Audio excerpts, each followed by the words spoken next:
Andy Street, Mayor of the West Midlands, and it's privileged just to say a few words on the channels that are gathered here tonight, so thank you. And the first question that's come up is this one about, very, very important one, about the levels of knife crime in the country and the different responsibilities. It was put to me that I may be becoming Police and Crime Commissioner next year. That is actually not the case. The Combined Authority Board has agreed that the Police and Crime Commissioner and the Mayor's role should remain separate, so responsibility for policing and police enforcement over knife crime will remain with the directly elected Police and Crime Commissioner. Nevertheless, it's something I feel very strongly that everyone has got to work together on, because this is really an issue facing everyone in society. Opportunities for young people. So my real responsibility in this is finding jobs, finding training programs, finding new sort of source of employment work, and then job opportunities. And as these next few months go by, we'll be bringing particular programs forward to offer to those people who at the moment do not have any particular training ahead of them at all. So yeah, it's an issue where we've all got to come together, and most importantly, the community as a whole has got to play its role, and I'm convinced if we do that, we can address this thing. Now, this is actually a very challenging issue for the West Midlands, because we've said that we need to build over 200,000 homes before 2030. I gave a clear commitment in my manifesto that we'd start with 25,000 homes in the period of my first mayoralty, and we're on target to beat that, I'm pleased to say. And actually last year in the West Midlands, we built 14,500 homes just here. And that was a 20% increase on the previous year. And that increase was much, much faster than the rest of the country.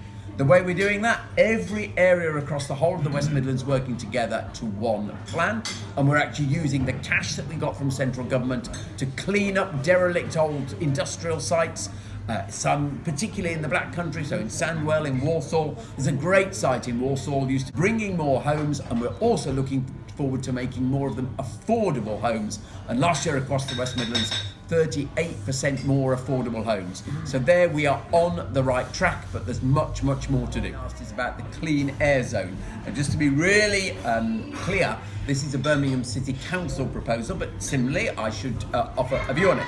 So the first thing to say is we do have to act on this. This whole issue of clean air is a real public health crisis, I would say.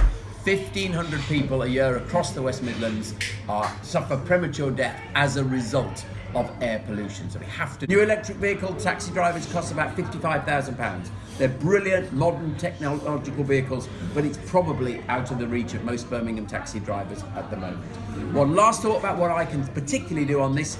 Buses. They are also have been a polluting source, and we are committed across the West Midlands to a complete clean fleet of buses by early 2021, and we'll be the only place outside London to get to a complete non-polluting fleet of buses. So back to Pakistan and went to the Faisal Mosque on the edge of Islamabad to actually understand the sort of spiritual heart for Pakistan.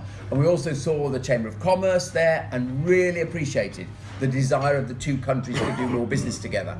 And we were just talking earlier, just in the time since then, to have seen the real brilliant growth in exports and imports between the two countries, a threefold growth over just 3 years. And it says to me there is so much more business that can be done. Personally, I hope that Brexit will be concluded in a way that then enables us to settle trade deals with new countries, and I would hope that countries like Pakistan, where there's so much similarity over history, would be early in that queue, because we're already seeing the brilliant business, whether it be us importing garments from Pakistan in particular, or the UK exporting a lot of metal goods out to Pakistan.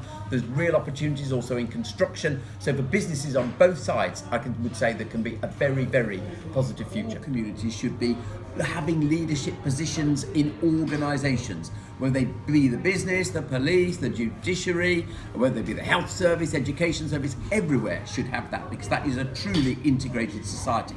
So what we have done is we've launched a piece of work that was called the Leadership Commission to try to answer the question as to why it is that we're not yet at that stage.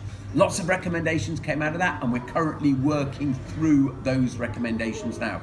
To give you one, to public appointments. So where the government makes a sort of formal appointment, we want to see the community's all coming into these roles, and we're doing particular training programs to give people confidence to step forward into those positions, because I'm always sure there's the talent there, but sometimes there's a little bit of issue around getting the confidence in other groups to come forward. So we're trying to really tackle this to build that more integrated community. Let me be really clear, there is no room in the West Midlands for any form of phobia, whichever group, and particularly faith group it is against. And obviously we've had some examples recently around Islamophobia, and particularly the attacks on the mosques in North Birmingham.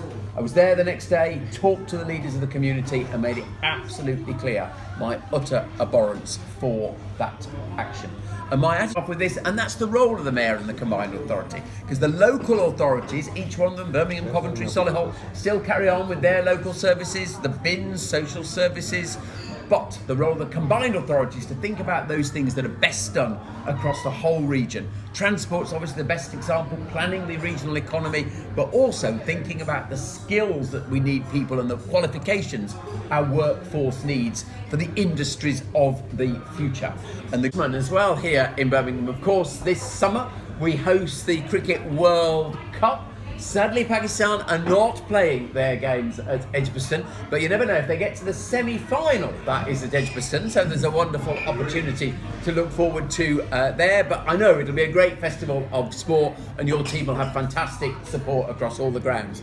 Then just in 2022, we will of course be hosting the Commonwealth Games here, and we'll look forward to bringing all of the world to Birmingham. And I was so determined that in my mayoralty that we did win the right to host that Games. I was very proud to take part in the negotiation to win that, because it's an opportunity for us to show the world just what is going on in Birmingham, and it's a great opportunity for all our youngsters to do more sport, be volunteers, and actually have jobs as a consequence of the investment that will come on the back of it. So much opportunity, and we're looking forward to saying welcome to Birmingham in just 3 years' time.